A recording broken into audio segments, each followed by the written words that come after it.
अस्सलाम वालेकुम स्टूडेंट्स, मुझे उम्मीद है कि आप खैरियत से होंगे, अच्छे से बायोलॉजी पढ़ रहे होंगे। स्टूडेंट्स, हमने चैप्टर नंबर बायोएनर्जेटिक्स स्टार्ट किया हुआ है, ठीक है। इसका पहले लेक्चर में मैं आपको सारा इंट्रोडक्शन बता चुकी हूँ, ठीक है। उसमें हमने बायोएनर्जेटिक्स की डेफिनेशन पढ़ी कि बायोएनर्जेटिक्स है क्या। अब हम एटीपी को स्टार्ट करेंगे। उसमें मैंने आपको एटीपी का थोड़ा सा ओवरव्यू दिया था, लेकिन इसमें हम दोबारा से एटीपी को स्टार्ट करते हैं।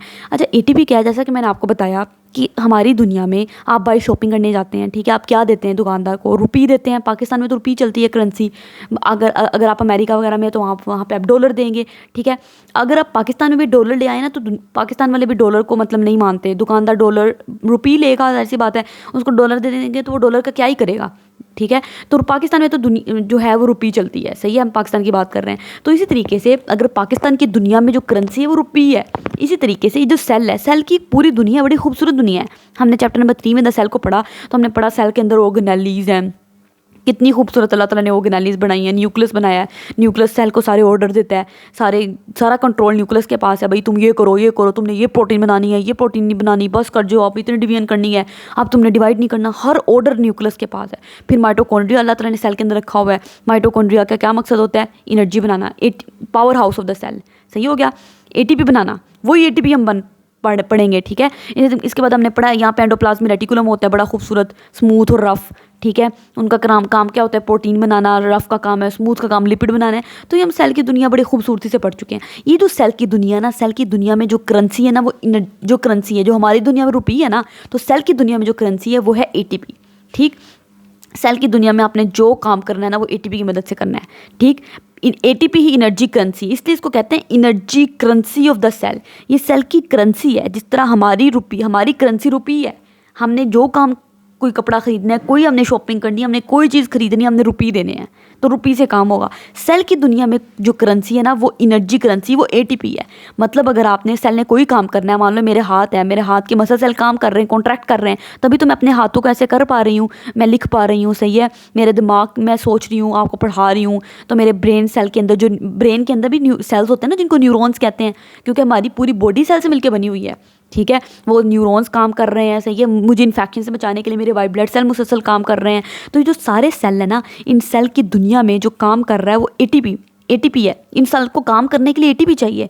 मेरे वाइट ब्लड सेल को इन्फेक्शन, बैक्टीरिया को मारना है, इन्फेक्शन से लड़ना है, एटीपी चाहिए उसको। मेरे मसल सेल को मूवमेंट करवानी है, देखो मूव कर रहे हैं ना, तो ये मूवमेंट के लिए क्या चाहिए? एटीपी चाहिए। तो सेल की दुनिया में चलती एटीपी है। मेरा दिमाग काम कर रहा है, सोच रहा है, कैसे सोच रहे हैं? एटीपी, न्यूरॉन्स जो है ना, मेरे ब्रेन के जो सेल्स है न्यूरॉन्स, न्यूरॉन्स के अंदर एटीपी होती है, उस एटीपी की मदद से सारा काम होता है, सही हो गया। तो ये सेल की जो करेंसी, एनर्जी करेंसी, वो है ही एटीपी। तो एटीपी तो बहुत अहम है। फिर एटीपी को हमें पढ़ना चाहिए कि एटीपी होती क्या है, हमें पता होना चाहिए ना एटीपी के बारे में, क्योंकि हम तो साइंस पढ़ रहे हैं, ठीक है, सही है। अब एटीपी क्या है? वही वो बात कर रहा है कि cells use a special energy currency. Cell जो है ना, उनको चाहिए, वो इस्तेमाल करते हैं, ख़ास एनर्जी करेंसी इस्तेमाल करते हैं अपने रिएक्शंस के लिए। सेल के अंदर जो रिएक्शन हो रहे हैं, क्या कौन कौन से रिएक्शन हो रहे हैं, मैंने आपको बताया। सेल ने मसल कॉन्ट्रैक्ट करना है, लाइक जैसा कि मेरे ये वाले हाथ के सेल कर रहे हैं, मेरे ब्रेन के सेल काम कर रहे हैं, मेरे वाइट ब्लड सेल काम कर रहे हैं, इन्फेक्शन से लड़ रहे हैं, सही हो गया। मेरे रेड ब्लड सेल काम कर रहे हैं, ऑक्सीजन ट्रांसपोर्ट कर रहे हैं मेरे टिश्यूज़ तक, मेरे सेल्स तक, ताकि वो काम करें उस ऑक्सीजन को लेके। तो ये हर सेल जो होता है ना, उसको काम करने के लिए, अपने रिएक्शन को कैरी आउट करने के लिए, अपने रिएक्शन को सर अंजाम देने के लिए एक ख़ास एनर्जी करेंसी की ज़रूरत होती है, और वो एनर्जी करेंसी एटीपी है, सही हो गया। हर काम के लिए सेल को एटीपी चाहिए, सिंपल बात है, सही है। जिस तरह आपने कोई शॉपिंग करनी, बाहर जाना है, कुछ खरीदना है, आपको रुपया चाहिए, rupees.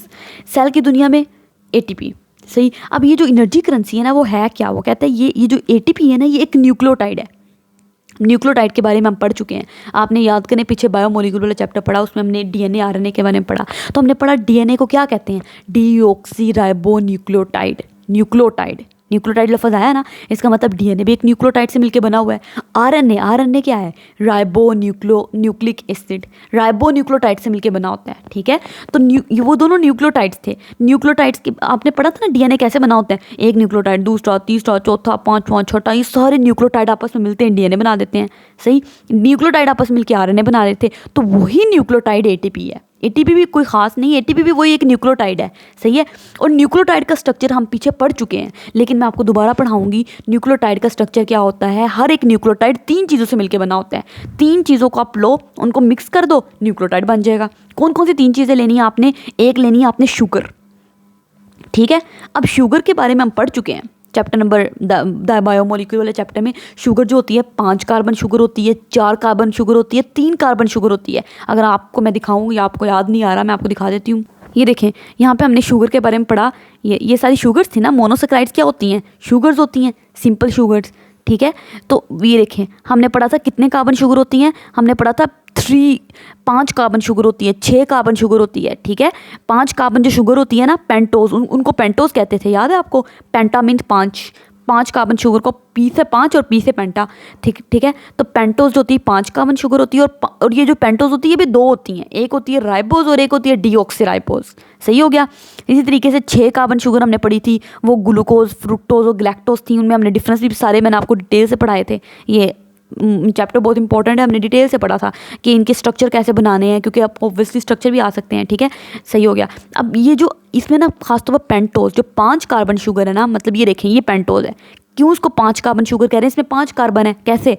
1 carbon, 2 carbon, 3 carbon, 4 carbon, 5 carbon, तो इसलिए इसको 5 कार्बन शुगर कहते हैं, जो कि पेंटोज है।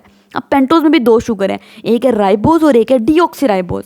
इन दोनों में क्या फ़र्क है? दोनों में 5-5 कार्बन है भाई। देखो 5 कार्बन इसमें, 5 कार्बन इसमें। फ़र्क ये है कि जो डीऑक्सीराइबोज शुगर है, नाम बता रहा है। डी का मतलब मैंने आपको बताया था no, de means no, oxy means oxygen. इसके पास ना एक ऑक्सीजन नहीं होती, इसके पास एक ऑक्सीजन ज़्यादा होती है। ये देखें, एक ऑक्सीजन ज़्यादा है, इसके पास एक ऑक्सीजन नहीं है। इसलिए इस बेचारी के पास एक ऑक्सीजन नहीं थी, इसलिए हमने इसको कह दिया D oxy. D means not, oxy means oxygen. Oxygen नहीं है बेचारे के पास, लेकिन है राइबोज। ये भी पूरा का पूरा ये पूरी राइबोज का वाला स्ट्रक्चर है, दोनों का स्ट्रक्चर सेम है, ठीक है। तो ये हमारे पास न्यूक्लियोटाइड है। सही हो गया। तो ये हमारे पास शुगर है। तो वही वाली शुगर को आपने लेना है, उसको लिया और पकड़ के आपने, ये देखें, ठीक है। मैं आपको वैसे बताती हूँ। आपने क्या करना है, फॉर एग्जांपल आपने एक बाउल लिया, ठीक है। ये हम समझने के लिए कर रहे हैं। बाउल में आपने शुगर डाली, ठीक। शुगर भी हमारे पास, हमने पढ़ा कई तरह की शुगर होती है ना। तो मैंने आपको बताया कि आपने ना 5 कार्बन वाली शुगर ले लेनी है, जो पेंटोज शुगर है। और पेंटोज में भी 2 थी, राइबोज, डीऑक्सीराइबोज। तो आपने राइबोज शुगर ले लेनी है। तो वो वाली राइबोज शुगर आपने ले ली, उसको आपने अंदर मिक्स कर दिया भाई, हमने शुगर मिला ली। उसके बाद आपने ना एक लेना है नाइट्रोजनस बेस, आपने लेनी है, ठीक है। वो नाइट्रोजनस बेस ना 4 तरह की होती है, हम पीछे पढ़ चुके हैं बायोमोलिक्यूल वाले चैप्टर में, ठीक है। एडेनिन, थायामीन, गवानीन, साइटोसिन, कोई नई बात नहीं है, ये हमने 4 अच्छे से पढ़ी थी, ठीक है। उनमें से जो एडेनिन वाली थी ना, वो नाइट्रोजनस बेस आपने उठा लेनी है, वो आपने अंदर डाल देनी है। 2 चीज़ें हो गई, तीसरी चीज़ रहेगी। तीसरी चीज़ आपने ना फॉस्फेट ग्रुप पी, खाली पी ऐसे करके पी, फॉस्फेट ग्रुप आपने उठाना है, उसको अंदर डाल देना है। इन तीनों चीज़ों को आपने अच्छे से मिला दें, मिक्स कर दें, आपका न्यूक्लियोटाइड बन जाएगा। न्यूक्लियोटाइड तैयार है भाई। सही हो गया। तो ये न्यूक्लियोटाइड है। वो कहते हैं न्यूक्लियोटाइड क्या है, वो जो ATP है ना, वो एक न्यूक्लियोटाइड ही है, वो एक न्यूक्लियोटाइड है। तो न्यूक्लियोटाइड अगर है तो न्यूक्लियोटाइड जैसे ही आपने सुनना, आपको आपके दिमाग में चीज़ आ जानी चाहिए कि न्यूक्लियोटाइड तो 3 चीज़ों से मिलकर बना हुआ है। कौन कौन सी 3 चीज़ों से? शुगर से।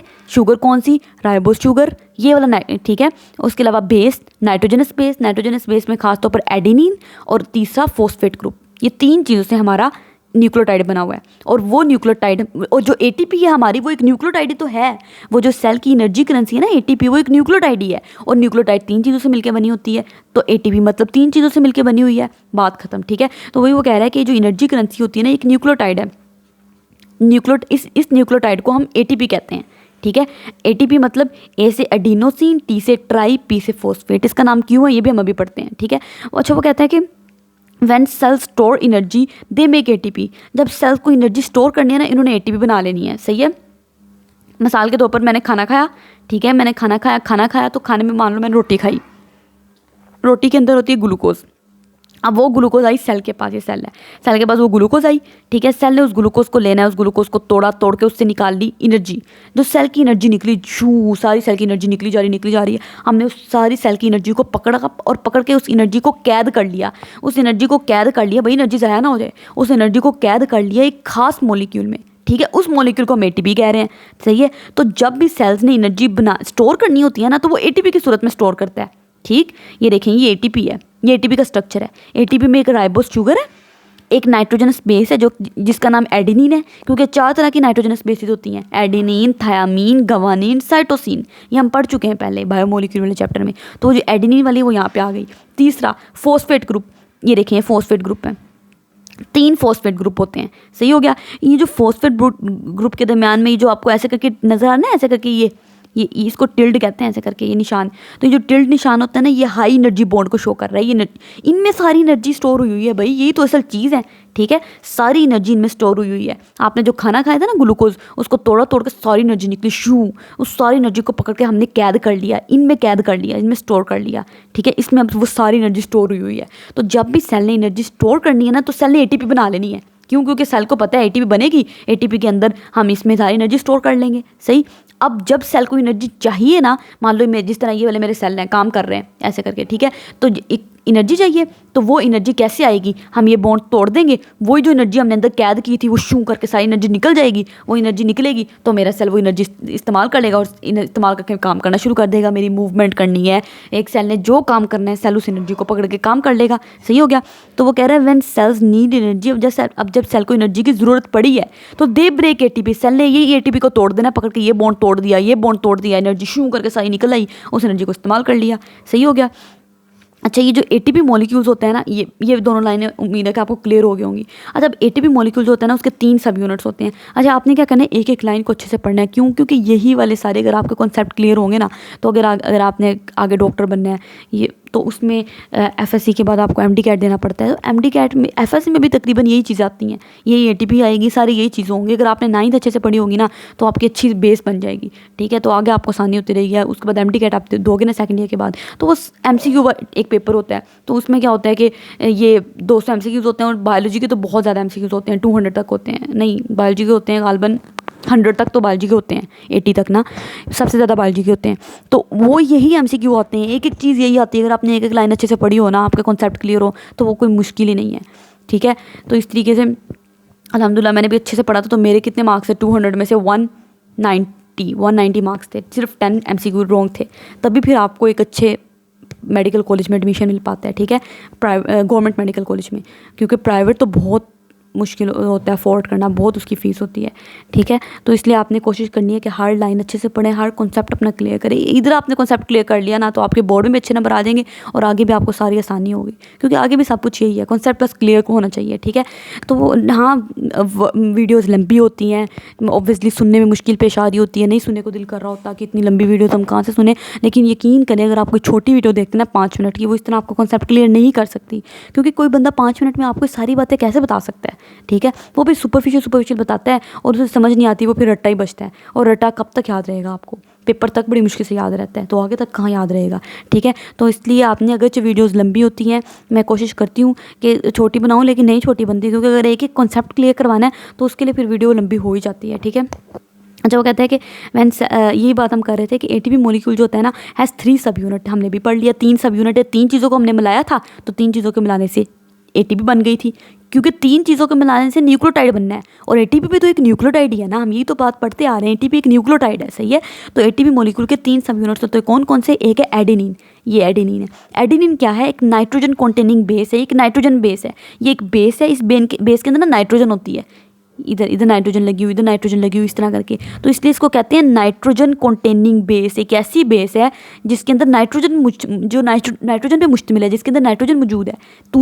दूसरी क्या चीज़ हमने मिलाई थी? शुगर मिलाई थी, ठीक है। वो शुगर कौन सी शुगर है? राइबोज शुगर है, जो कि एक 5 कार्बन शुगर होती है, जिसको पेंटोज शुगर कहते हैं। ये वो शुगर है, ये देखें 5 कार्बन है, 1 2 3 4, इधर तो ऑक्सीजन होता है ना, 1 2 3 4, और इस तरह करके एक ऊपर करके कार्बन लगी होती है, 5 कार्बन, सही हो गया। तो ये 5 कार्बन शुगर होती है। और तीसरी हमारे पास चीज़ क्या है? Phosphate group. ये देखिए नज़र आ रहे हैं आपको, तीसरी फॉस्फेट ग्रुप है। तो ये 3 चीज़ें आपने मिक्स कर दी, और मिक्स करके आपने न्यूक्लियोटाइड बना दी, सही हो गया। तो ये एटीपी है।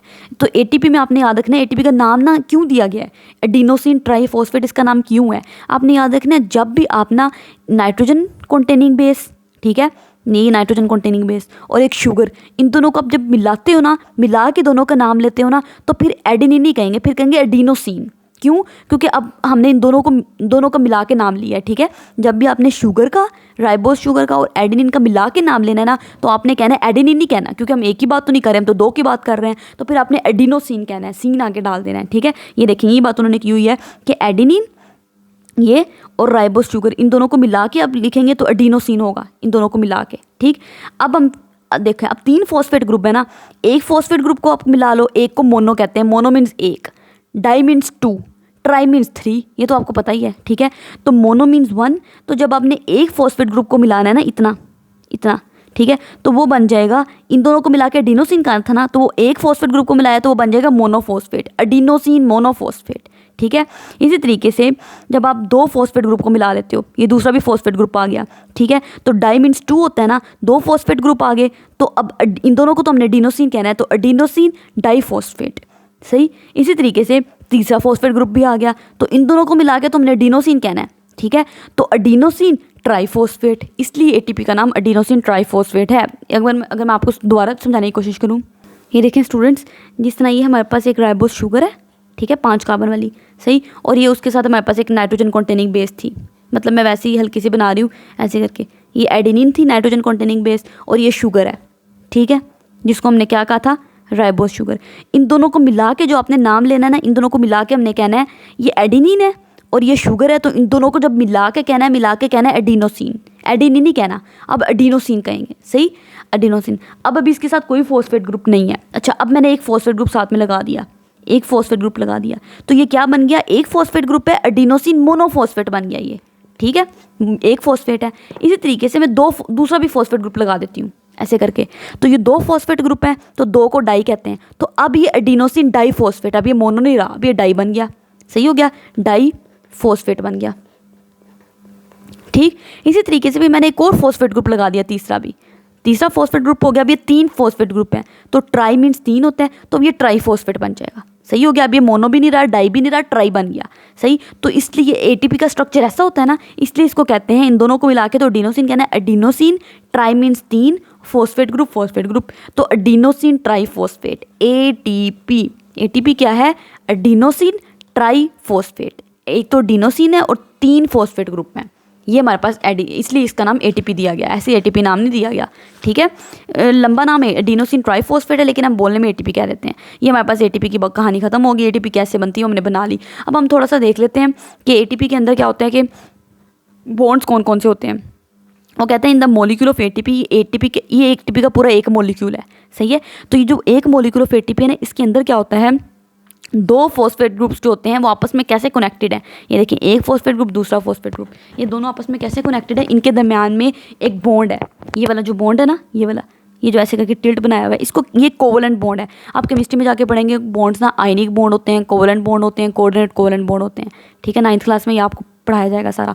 तो उनमें जो ये वाला बॉन्ड है ना, खासतौर पर कोवलेंट बॉन्ड है, ये बात आपने याद रखनी है, ठीक है। वो कहते हैं 2 फॉस्फेट ग्रुप्स जो होते हैं ये आपस में कैसे कनेक्टेड है, एक फॉस्फेट 2 फॉस्फेट ग्रुप एक हाई एनर्जी बॉन्ड के जरिए से कनेक्टेड है। इन बॉन्ड्स के अंदर बहुत ज़्यादा एनर्जी स्टोर हुई है, इसलिए इनको कहते हैं हाई एनर्जी बॉन्ड्स। और ये कौन से बॉन्ड्स हैं, ये कोवलेंट बॉन्ड है, ठीक है, आयनिक बॉन्ड नहीं है, कोऑर्डिनेट कोवलेंट बॉन्ड नहीं है, ये कोवलेंट बॉन्ड है, आयनिक बॉन्ड नहीं है, कोऑर्डिनेट कोवलेंट बॉन्ड नहीं है, ये कोवलेंट है, सही है, खाली कोवलेंट बॉन्ड है, ये आप जाके केमिस्ट्री में पढ़ेंगे। अच्छा, एक मॉलिक्यूल ऑफ एटीपी में क्या है, वो कहते हैं 2 फॉस्फेट ग्रुप्स जो होते हैं वो आपस में कनेक्टेड है कोवलेंट बॉन्ड्स के जरिए से, जो कि क्या है, हाई एनर्जी बॉन्ड है, इनमें बहुत एनर्जी स्टोर हुई है, ठीक है। वो कहते हैं when one of these bond is broken, आपने एक फॉर एग्जांपल ये बॉन्ड तोड़ दिया, तो इतनी ज़्यादा एनर्जी रिलीज़ होगी ना, वो एक तो बहुत ज़्यादा एनर्जी रिलीज़ होगी, ऊपर से क्या रिलीज़ होगा, जब ये बॉन्ड तोड़ दिया तो ये अलहदा हो जाएगा, जाहिर सी बात है, तो एक तो एनर्जी भी इस बॉन्ड के टूटने से निकलेगी और दूसरा ये फॉस्फेट ग्रुप भी निकलेगा, ठीक है। जब ये फॉस्फेट ग्रुप निकल जाता है ना, तो हम इसको कहते हैं अब ये इनऑर्गेनिक फॉस्फेट है, ठीक। तो वही वो कह रहा है कि जब ये बॉन्ड टूटेंगे, जब when one of these bond is broken, जब आप इन बॉन्ड्स में से कोई एक बॉन्ड भी तोड़ दो बॉन्ड है ना, इनऑर्गेनिक फॉस्फेट सेपरेट्स, ये जो बॉन्ड तोड़ा, ये वाला फॉस्फेट अलहदा हो गया, इसको कहेंगे अब इनऑर्गेनिक फॉस्फेट अलहदा हो जाता है, एंड एनर्जी इज रिलीज, और बॉन्ड के टूटने से वो जो एनर्जी हमने पहले कैद की हुई थी ना, वो सारी एनर्जी रिलीज हो जाएगी, सही हो गया। लेकिन वही इन्होंने बताया हुआ है, ये एटीपी है, एटीपी का एक बॉन्ड आपने तोड़ने से क्या होगा, ये बॉन्ड तोड़ दिया, जब ये बॉन्ड टूट जाएगा, आप खुद ही सोचें, ये बॉन्ड नहीं रहा, तो अब पीछे क्या बचा है, 2 फॉस्फेट बॉन्ड बचे हैं ना सिर्फ। ये देखें, जब मैंने ये वाला बॉन्ड तोड़ दिया है, ये देखें, अब मेरा ये हाथ छुप गया, ये बॉन्ड टूट गया, तो पीछे 2 फॉस्फेट ग्रुप बचते हैं, एक ये वाला और एक ये वाला, 2 फॉस्फेट ग्रुप। तो अब इसका नाम क्या हो जाएगा, इसका नाम हो जाएगा एडिनोसिन डाईफॉस्फेट, एडीपी, एटीपी नहीं, क्योंकि 3 बॉन्ड तो नहीं ना, 2 बॉन्ड है, 2 फॉस्फेट ग्रुप है, तो 2 फॉस्फेट ग्रुप को डाई कहते हैं ना, डाईफॉस्फेट कहते हैं, तो अब एडीपी बन जाएगा। ये देखें, पहले एटीपी था, एटीपी के बाद अब ये एडीपी बन गया है, क्योंकि टी मीन्स ट्राई, क्योंकि एक तो बॉन्ड आपने तोड़ दिया है, तो एक बॉन्ड जब तोड़ दिया तो 2 फॉस्फेट ग्रुप रह गए ना, तो डाई फॉस्फेट बन जाएगा। प्लस मैंने आपको बताया बॉन्ड के टूटने से बहुत एनर्जी निकलती है, वो एनर्जी रिलीज हो जाएगी, ठीक है। और साथ में आपने जब ये बॉन्ड तोड़ा तो ये वाला फॉस्फेट ग्रुप भी तो अलहदा हुआ ना, तो उसको कहते हैं इनऑर्गेनिक फॉस्फेट। तो वो इनऑर्गेनिक फॉस्फेट आई छोटा सा लिखा हुआ है ना, तो ये इनऑर्गेनिक फॉस्फेट भी अलहदा हो जाएगा, ठीक है। तो जब ये इन्हीं तीनों चीज़ों को आप आपस में मिला दोगे तो दोबारा एटीपी बन जाएगी, सही। और एटीपी को जब तोड़ोगे तो ये चीज़ें बनेंगी, सिंपल बात है। अच्छा, उसके बाद वो कहते हैं कि कितनी एनर्जी रिलीज होती है। अब क्वेश्चन ये पैदा होता है बहुत ज़्यादा, कितनी, ठीक है। अच्छा, वो कह रहे हैं कि the breaking of 1 phosphate bond releases about, एक फॉस्फेट बॉन्ड के टूटने से कितनी एनर्जी निकलती है, 7.3 किलो कैलोरीज एनर्जी निकलती है। किलो कैलोरीज, किलो मीन्स 1000 होता है, ठीक है। तो 7.3 को जब आप 1000 से मल्टीप्लाई करोगे ना तो ये 7300 बनता है। तो उतनी कैलोरीज में 7300 है, और किलो कैलोरीज में पूछे तो 7.3 किलो कैलोरीज है। तो एमसीक्यू वो दे सकते हैं आपको कि एक फॉस्फेट बॉन्ड जब आपने तोड़ा, ये वाला एक फॉस्फेट बॉन्ड तोड़ा तो उसके तोड़ने से कितनी एनर्जी निकली, वो एमसीक्यू में दे सकते हैं किलो कैलोरीज में। तो आपने किलो कैलोरीज में 7.3 देखना है, और अगर खाली कैलोरीज लिखा हो तो आपने 7300 देखना है, सही है। पर मोल ऑफ एटीपी, एक एटीपी का मोल तोड़ने से, एक एटीपी का मॉलिक्यूल नहीं, ये वाला एक एटीपी का जो मॉलिक्यूल है ना वो नहीं, मोल। एक मोल जो होता है ना, आप केमिस्ट्री में इसको पढ़ेंगे, एक मोल के अंदर 6.02 मल्टीप्लाई बाय 10⁻23 मॉलिक्यूल्स, इतने मॉलिक्यूल्स होते हैं, ठीक है। तो उतने मॉलिक्यूल्स जो है ना, उतने एटीपी के टूटेंगे, फिर आपको इतनी एनर्जी निकलेगी। एक मॉलिक्यूल नहीं, एक मोल की बात कर रहा है। केमिस्ट्री में आप मोल का कॉन्सेप्ट पढ़ेंगे। एक मोल के अंदर ना 6.02 मल्टीप्लाई बाय 10⁻23, मतलब कि करोड़ों, कह लो करोड़ों से भी ज़्यादा मॉलिक्यूल्स हैं एक मोल के अंदर एटीपी के। उतने मॉलिक्यूल्स जब टूटेंगे ना, उनके फॉस्फेट बॉन्ड टूटेंगे, फिर इतनी एनर्जी निकलेगी। कितनी, 7300 कैलोरीज, ठीक है। वही उन्होंने बताया हुआ, देखें एटीपी है, एटीपी के, और ये जो बॉन्ड है ना, इस बॉन्ड को तोड़ने के लिए आपको पानी चाहिए होता है। तो आपने पानी लिया, उस पानी की मदद से उस बॉन्ड को तोड़ा, तो एटीपी का वो बॉन्ड टूटेगा। तो आपको पता है बॉन्ड के टूटने से एनर्जी निकलनी है, कितनी एनर्जी निकलनी है, 7.3 किलो कैलोरीज पर मोल, एक मोल, ठीक है। एक मोल ने इतनी एनर्जी देनी है। और आपको पता है साथ में जब ये बॉन्ड टूटता है, अभी तो हम बात करके आए, ये बॉन्ड जब टूटेगा तो इस बॉन्ड के टूटने से एटीपी नहीं रहना, बल्कि क्या बन जाना है, एडीपी। अब वो एडीपी बन जाएगी, और साथ में इनऑर्गेनिक फॉस्फेट अलहदा होगा, सही है। तो वही वो कह रहे हैं कि एडीपी प्लस इनऑर्गेनिक फॉस्फेट अलहदा हो जाएगा, साथ में एनर्जी निकलेगी, सही है। अच्छा, अब वो कहता है कि इन कॉमन एनर्जी रिएक्शन, वो कहता है आम हालात में क्या होता है कि आप ना क्या करते हो, सिर्फ आपका ये वाला बॉन्ड ही टूट पाता है आम हालात में, ये वाला बस, ठीक है। क्यों, क्योंकि आपका ये बॉन्ड बस टूटता है, एनर्जी निकलती है, उस एनर्जी से आपका सेल काम कर लेता है। फिर उतनी देर में आप खाना खा ही लेते हो कि आपने खाना खाया, ग्लूकोज फिर आपका सेल तोड़ देता है, उस ग्लूकोज के तोड़ने से एनर्जी निकलती है शू, और उस एनर्जी को ट्रैप दोबारा करके ना दोबारा ये बॉन्ड बना दिया जाता है। तो ये बॉन्ड टूटने की ज़रूरत ही पेश नहीं आती। ये बहुत कम, मतलब रोज़ा वगैरह रखा हो या बहुत ज़्यादा भूख लगी, बहुत ज़्यादा कुछ काफ़ी दिनों से कुछ नहीं खा रहे, तब ये बॉन्ड टूटने की ज़रूरत पेश आती है। वरना यही बस बॉन्ड टूटने से जितनी एनर्जी निकलती है ना वो काफ़ी होती है, ठीक है। और उतनी देर में उसके बाद आप उतना खाना खा ही लेते हो कि तो बॉन्ड दोबारा बन जाता है। तो वही वो कह रहा है कि कॉमन एनर्जी रिएक्शंस में आम हालात में क्या होता है कि ओनली सिर्फ जो आउटर पीपी एनर्जी बॉन्ड जो होता है ना वो टूटता है। सिर्फ ये जो बाहर वाला फॉस्फेट हाई एनर्जी बॉन्ड है ना वही टूट पाता है। मतलब बाहर वाला मतलब ये वाला, ठीक है, ये वाला, ये आउटर है, ठीक है। बाहरी वाला जो फॉस्फेट हाई एनर्जी बॉन्ड होता है, सिर्फ यही टूट पाता है आम हालात में, ठीक है। अब जब ऐसा होगा तो क्या होगा। अच्छा, स्टूडेंट वो कह रहे हैं कि व्हेन दिस हैपन्स, जब ऐसा होता है तो एटीपी बिकम्स एडीपी। जब वो बॉन्ड टूट जाएगा, ज़ाहिर सी बात है, तो एटीपी ने एडीपी बन जाना है ना। और अभी हम यही तो पढ़ के आए हैं, अब एटीपी नहीं रही बल्कि वो एडीपी बन गई है, ठीक है। एडीपी का मतलब है डाईफॉस्फेट, उसमें 2 फॉस्फेट ग्रुप रह गए हैं क्योंकि एक फॉस्फेट बॉन्ड तो टूट चुका है, ठीक है, एक फॉस्फेट ग्रुप निकल चुका है बाहर। And 1 inorganic phosphate is released, और हमने पढ़ा था एक इनऑर्गेनिक, जब एटीपी का मॉलिक्यूल एक बॉन्ड टूटेगा तो एडीपी बन जाएगा, एडीपी बनेगा, और साथ में एक इनऑर्गेनिक फॉस्फेट भी रिलीज होगा। यही हम पढ़ के आए ना। वो कहते हैं कुछ केसेस में क्या होता है, जब आप खाना बिल्कुल नहीं खा रहे, ठीक है, ADP is further broken down to AMP. वो जो एडीपी का मॉलिक्यूल है ना, ये, ठीक है। आम हालात में तो सिर्फ यही वाला बॉन्ड टूटता है, ये वाला, लेकिन अगर आप बिल्कुल खाना खुना नहीं खा रहे तो फिर ये वाला बॉन्ड भी टूटना शुरू हो जाता है। अब जब ये बॉन्ड भी टूट जाएगा तो जाहिर सी बात है फिर क्या बचेगा, जब दो बॉन्ड टूट चुके हैं तो अब सिर्फ एक आपके सामने है, ये दो बॉन्ड टूट गए हैं तो अब एक फॉस्फेट ग्रुप सिर्फ बचा है, तो हम इसको हम क्या कहेंगे, क्या नाम देंगे इसको, एक फॉस्फेट ग्रुप बचा है तो इसको हम कहेंगे मोनोफॉस्फेट, एडिनोसिन मोनोफॉस्फेट, AMP। सही हो गया। तो वो कहते हैं कि कुछ ही केसेस ऐसे होते हैं जिनमें ATP is further broken down to AMP, ADP को मजीद तोड़ा जाता है AMP में, वरना ज़्यादातर ADP AMP में नहीं टूटती, कुछ ही केसेस होते हैं। ठीक है। और AMP क्या है, एडिनोसिन मोनोफॉस्फेट, और फिर दोबारा एक इनऑर्गेनिक फॉस्फेट रिलीज होगा, जाहिर सी बात है। ठीक है। ये देखें, ये वाला बॉन्ड तो पहले ही टूट चुका था, आप मजीद खाना नहीं खा रहे, जिद पे लगे हुए हो कि मुझे कुछ खाना नहीं खाना, किसी से नाराज़गी चल रही है। ठीक है। तो ये वाला बॉन्ड भी टूट जाएगा, जब ये बॉन्ड भी टूटेगा तो ये वाला फॉस्फेट ग्रुप भी रिलीज़ हो जाएगा, ये तो पहले रिलीज़ हो चुका है, तो एक इनऑर्गेनिक फॉस्फेट रिलीज़ होगा, और क्या होगा, अब पीछे ये चीज़ बच जाएगी। ये चीज़ क्या है, एडिनोसिन, और एक फॉस्फेट ग्रुप बचा मोनोफॉस्फेट। ठीक है। ये फिर पीछे AMP बच जाएगा।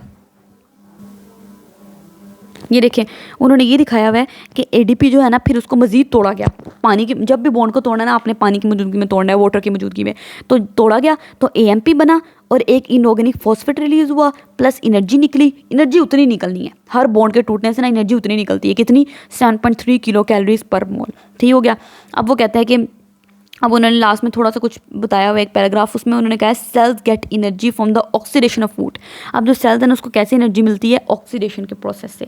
फूड मतलब जो आपने खाना खाया, मैंने रोटी खाई, ग्लूकोज लिया, वो ग्लूकोज सेल के पास गया, जाहिर सी बात है एक सेल है, सेल को ब्लड सप्लाई आ रही है ना, हर सेल को ब्लड सप्लाई आ रही है। ठीक है। उस ब्लड के अंदर ग्लूकोज है, जो आपने खाना खाया, उस ब्लड के अंदर ऑक्सीजन है, तो वो जो सेल है ना, इस सेल ने क्या किया, वो ग्लूकोज जो लिया ब्लड से, ये ग्लूकोज है, इस ग्लूकोज को लिया, ऑक्सीजन की मौजूदगी में तोड़ा, या ऑक्सीजन नहीं भी थी, इस ग्लूकोज को तोड़ दिया, इस ग्लूकोज को तोड़ा, तो ये जो फूड है ना, इसकी ये जो ग्लूकोज को तोड़ा ना, इसको कहते हैं ऑक्सीडेशन ऑफ फूड हुई है। तो जो आप सेल है उसको जो एनर्जी मिलनी है वो कैसे मिलनी है, but oxidation of food, oxidation of food से। ऑक्सीडेशन का प्रोसेस हमने क्या पढ़ा था, लॉस ऑफ इलेक्ट्रॉन। ऑक्सीडेशन अब पीछे पढ़ के आया ना, मैंने आपको इस जो इंट्रोडक्शन वाली वीडियो थी, पहला लेक्चर, उसमें मैंने आपको बताया था ऑक्सीडेशन क्या होता है, लॉस ऑफ इलेक्ट्रॉन। ठीक है। और रिडक्शन क्या होता है, गेन ऑफ इलेक्ट्रॉन। तो ये जो ग्लूकोज मॉलिक्यूल है ना, इसकी ऑक्सीडेशन होती है। ऑक्सीडेशन का मतलब है इससे इलेक्ट्रॉन लॉस हो जाता है। ठीक है। इससे इलेक्ट्रॉन लॉस हो जाएगा, और हमने पढ़ा था लॉस ऑफ इलेक्ट्रॉन या लॉस ऑफ हाइड्रोजन, इसको ऑक्सीडेशन कहते हैं। ठीक है। और रिडक्शन के बारे में मैंने पढ़ा था गेन ऑफ इलेक्ट्रॉन या गेन ऑफ हाइड्रोजन, दोनों बातें। ठीक। तो ये जो फूड है ना, जो आपने खाना खाया है, जो आपकी ग्लूकोज है, उस ग्लूकोज की ऑक्सीडेशन होती है। ऑक्सीडेशन का मतलब है कि उससे इलेक्ट्रॉन का लॉस हो जाता है, उस ग्लूकोज से हाइड्रोजन का लॉस हो जाता है, फिर हमें एनर्जी मिलती है सेल को। सही है। अच्छा, दे स्टोर दिस एनर्जी। अब सेल ने क्या करना है, वो जो एनर्जी सारी निकली है ना, उस एनर्जी को पकड़ा, ग्लूकोज का मॉलिक्यूल तोड़ा, शू करके सारी एनर्जी निकली, शू। सेल ने उस सारी एनर्जी को पकड़ के कैद कर लिया। किस में कैद कर लिया, ये जो दो हाई एनर्जी बॉन्ड्स थे ना ATP के, ATP कब काम आएगी, ठीक है, ये जो ATP के दो हाई एनर्जी बॉन्ड थे, इन बॉन्ड के अंदर वो सारी एनर्जी को कैद कर लिया, शू। सारी एनर्जी अब इन बॉन्ड के अंदर कैद हुई है, स्टोर हुई है। सही हो गया। तो वही वो कह रहा है, सेल ने क्या करना है, स्टोर, ये जो एनर्जी आप निकली आपके ग्लूकोज से, उस सारी एनर्जी को स्टोर कर लिया। कैसे, by combining ADP with PI। Cell ने क्या किया, वो जो ADP था, ये जब ATP मॉलिक्यूल टूटा था, ये देखें, जब ATP का मॉलिक्यूल टूटा था, सही है, तो ATP के मॉलिक्यूल को टूटने से ADP प्लस इनऑर्गेनिक फॉस्फेट निकला था ना सेल, और एनर्जी निकली थी। अब सेल ने क्या करना है, वो एनर्जी मैंने इस्तेमाल कर ली थी, सेल अब ये बेचारा जो ATP का मॉलिक्यूल है वो बेचारा ये रह गया खाली। ठीक है। तो अब जब मैंने खाना वगैरह खा लिया, जब एनर्जी सेल को दोबारा मिल गई, तो उस एनर्जी को सेल ने दोबारा पकड़ना है, दोबारा पकड़ के उन्हीं बॉन्ड में कैद कर लेना है, और कैद करके दोबारा ATP बना लेना है। सही है। तो वही वो कह रहा है, सेल ने दोबारा कंबाइन किया, ADP को इनऑर्गेनिक फॉस्फेट के साथ कंबाइन किया दोनों को, और दोबारा मिला के इनको ATP बना लिया। सही है। तो इसलिए हम ये कह सकते हैं कि ATP is made during energy releasing processes. ये बड़ी इंपॉर्टेंट बात है, ये कैसे आपने समझने वाली बात है ये। अच्छा, अभी इन्होंने ये लाइन लिखी हुई है, ATP is made during energy releasing processes. इसका क्या मतलब है, ATP वो कह रहे हैं कब बनती है, एनर्जी रिलीजिंग प्रोसेस में, ऐसे प्रोसेस में जिसमें एनर्जी रिलीज़ हो रही है। सही बात है। आपने खाना खाया, सेल के पास ग्लूकोज मॉलिक्यूल आया, सेल ने उस ग्लूकोज मॉलिक्यूल को तोड़ा, उस ग्लूकोज मॉलिक्यूल के तोड़ने से एनर्जी निकली ना। अब उस एनर्जी को सेल पकड़ेगा, पकड़ के कैद कर लेगा। किस में कैद कर लेगा, ATP के अंदर कैद कर लेगा, और ATP बना देगा। तो ATP कब बनी, जब इसमें से एनर्जी निकली। ठीक है। ग्लूकोज टूटा, ग्लूकोज के टूटने से एनर्जी निकली, तब ATP बना ना। तो ATP का मॉलिक्यूल कब बनता है, ड्यूरिंग एनर्जी रिलीजिंग प्रोसेस। जब एनर्जी ग्लूकोज के टूटने से रिलीज हुई, उस एनर्जी की वजह से उस एनर्जी को हमने कैद कर लिया एटीपी के मॉलिक्यूल में, फिर एटीपी का मॉलिक्यूल बन गया एंड ब्रोकन डाउन। और एटीपी का मॉलिक्यूल तोड़ते कब है? ड्यूरिंग एनर्जी कंज्यूमिंग प्रोसेस, जब सेल को एनर्जी चाहिए, ठीक है, सेल के पास कहीं से सेल को एनर्जी इस्तेमाल करनी है। लाइक मेरा ही मसल सेल है, कॉन्ट्रैक्ट कर रहा है, इसको एनर्जी इस्तेमाल करनी है। मेरे ब्रेन है, सोच रहे हैं, ठीक है, फैसला ले रहे हैं, सोच रहे हैं, थिंकिंग प्रोसेस कर रहे हैं, ठीक है, तो वो एनर्जी कंज्यूम कर रहे हैं ना, तब जाहिर सी बात है तब एनर्जी चाहिए होगी, एनर्जी वो इस्तेमाल की जा रहे हैं। कंज्यूम का मतलब होता है यूज़ करना, इस्तेमाल करना, ठीक है। तो जब एनर्जी इस्तेमाल करनी है तब एटीपी चाहिए होगी, एनर्जी चाहिए, तो एनर्जी कहाँ से मिलेगी? वही एटीपी का मॉलिक्यूल जो है जिसमें हमने वो एनर्जी कैद की थी, हम उस बॉन्ड को तोड़ेंगे और तोड़ के एनर्जी निकाल लेंगे, उस एनर्जी को इस्तेमाल करेगा सेल और अपने काम करना शुरू कर देगा। तो वही वो कह रहा है कि एटीपी ब्रोकन डाउन, एटीपी को कब तोड़ा जाता है? जब सेल को एनर्जी चाहिए होती है, ड्यूरिंग एनर्जी कंज्यूमिंग प्रोसेस। जब सेल को एनर्जी चाहिए हुई थी तब हमने एटीपी के मॉलिक्यूल को तोड़ दिया, ठीक है। आपके दिमाग में आता होगा कि ग्लूकोज का मॉलिक्यूल टूट रहा है, भाई टूटने से एनर्जी निकल रही है तो सेल वो एनर्जी इस्तेमाल कर ले, लेकिन सेल की दुनिया में वो एनर्जी चलनी नहीं है ना, सेल की दुनिया में चलनी है एटीपी। इसलिए उस एनर्जी को पहले एटीपी की सूरत में कैद किया जाएगा, कर लिया हमने कैद, अब एटीपी अवेलेबल है, भाई एटीपी मौजूद है सेल के अंदर। अब सेल ने जो काम करना है ना, सेल उस एटीपी का बॉन्ड तोड़े और बॉन्ड के टूटने से एनर्जी निकलेगी, उस एनर्जी को इस्तेमाल करके अपना काम करता रहे, सही है। तो वो कहता है इस तरीके से जो एटीपी है ना, transfers high energy between metabolic reaction. ATP ने क्या करना है? एनर्जी को ट्रांसफ़र करना है बिटवीन मेटाबॉलिक रिएक्शन। ये जो मेटाबॉलिक रिएक्शन हो रहे हैं, मेटाबॉलिक रिएक्शन दो तरह के होते हैं ना, कैटाबॉलिक रिएक्शन, एनाबॉलिक रिएक्शन, हम पीछे पढ़ चुके हैं। मेटाबॉलिज्म में दो टाइप्स थी, एंजाइम वाले चैप्टर में हमने स्टार्ट में पढ़ा था, कैटाबॉलिज्म, एनाबॉलिज्म। कैटाबॉलिज्म में बड़े मॉलिक्यूल टूटते हैं तो एनर्जी निकलती है। एनाबॉलिज्म में क्या होता है? छोटे मॉलिक्यूल मिलते हैं, बड़े मॉलिक्यूल बनाते हैं और यहाँ पे एनर्जी इस्तेमाल होती है। तो वही कह रहा है कि एटीपी ने क्या करना है, वो जो मेटाबॉलिक रिएक्शन होते हैं ना, उन मेटाबॉलिक रिएक्शन के दरम्यान में एनर्जी को ट्रांसफ़र करना है एटीपी ने, ठीक है। ये एटीपी के सारे खेल हैं। अच्छा, फोटोसिंथेसिस का प्रोसेस हम आगे इंशाल्लाह डिटेल में जाके पढ़ेंगे। उम्मीद है कि आपको एटीपी अच्छे से समझ आ गया होगा। मैंने अपनी हर मुमकिन कोशिश की कि आपका हर पॉइंट क्लियर हो। कोई ऐसा एमसीक्यू, कोई short question, long question board में आए तो आप हर चीज़ अटैम्प्ट कर सकें। अब बोर्ड वाले क्या करते हैं, कोई भी चीज़ शॉर्ट क्वेश्चन में उठा के दे सकते हैं, कोई भी चीज़ लॉन्ग क्वेश्चन में दे सकते हैं। अब एटीपी वाले टॉपिक में से आप कितने मर्जी एमसीक्यूज बना लो, एक एक लाइन में से आप एमसीक्यू बना सकते हो। आप कितने मर्जी शॉर्ट क्वेश्चन बना लो, आप हर एक लाइन में से शॉर्ट क्वेश्चन बना सकते हो। आप एटीपी डिफाइन, एटीपी न्यूक्लियोटाइड बताएं क्या है, फिर एटीपी के टूटने से कितनी एनर्जी निकलती है। अब कितने मर्जी शॉर्ट क्वेश्चन बना लो, ठीक है, लॉन्ग क्वेश्चन पूरा एटीपी का बन सकता है। तो इसलिए हर टॉपिक को अगर आपने अच्छे नंबर लेने हैं, पूरे नंबर लेने हैं, तो हर टॉपिक को आपने अच्छे से याद कर लेना है बस। फिर लॉन्ग आए शॉर्ट आए, आप हर चीज़ अच्छे से अटैम्प्ट कर पाओगे क्योंकि आपने वो अच्छे से याद किया हुआ है। तो आपकी वो झंझट खत्म हो जाएगी कि भाई मुझे लॉन्ग में क्या करना है, मुझे समझ नहीं आ रही, शॉर्ट में क्या करूँ, एमसीक्यू क्या तैयार करूँ। बस आप हर टॉपिक अच्छे से पढ़ें। मैंने भी 9th में ऐसे किया था, हर टॉपिक पूरा अच्छे से याद कर लिया। उसके बाद लॉन्ग आए, मेरी बला से शॉर्ट आए, मेरी बला से उसमें से एमसीक्यूज आए, मुझे कोई मसला नहीं होता था अल्हम्दुलिल्लाह। और अल्हम्दुलिल्लाह मेरे फुल मार्क्स में आए थे 9th क्लास में बायोलॉजी में। यही टेक्निक थी पढ़ने की, वर्ड टू वर्ड, ठीक है। अच्छा, अगर आपने इस तरह पढ़ा होगा तो कोई चीज़ आपको नहीं रोक सकती पूरे मार्क्स लेने से ना, दुनिया की इंशाल्लाह कोई ताकत नहीं रोक सकती।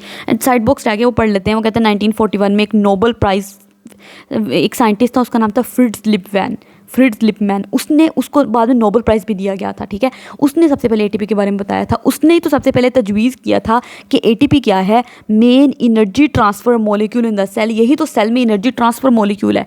एटीपी ने तो एनर्जी ट्रांसफ़र करनी है, ठीक है, क्योंकि एटीपी ने ग्लूकोज की जो ग्लूकोज जब टूटा था उससे एनर्जी निकली थी, वो सारी एनर्जी एटीपी ने स्टोर कर ली। और फिर जब सेल को ज़रूरत पड़ी तो सेल ने क्या किया, उस एटीपी से एनर्जी लेना शुरू कर दी। ये कहानी सबसे पहले फ्रिट्ज लिपमैन ने बताई थी, कब? 1941 में। चलें, ये उम्मीद है कि अच्छे से समझ आ गई होगी आपको। इसको यहीं पे ख़त्म करते हैं। अगर आपको अच्छी वीडियो समझ आ रही हो तो अपने दोस्तों के साथ ज़रूर शेयर करें, हमारे चैनल को सब्सक्राइब करें, लाइक करें और ये सब्सक्राइब बटन को हिट कर दें ताकि सारी नई वीडियोज़ आपको रिसीव होती रहें। अल्लाह हाफ़िज़। अगली वीडियो में इंशाल्लाह फोटोसिंथेसिस को डिटेल से पढ़ेंगे।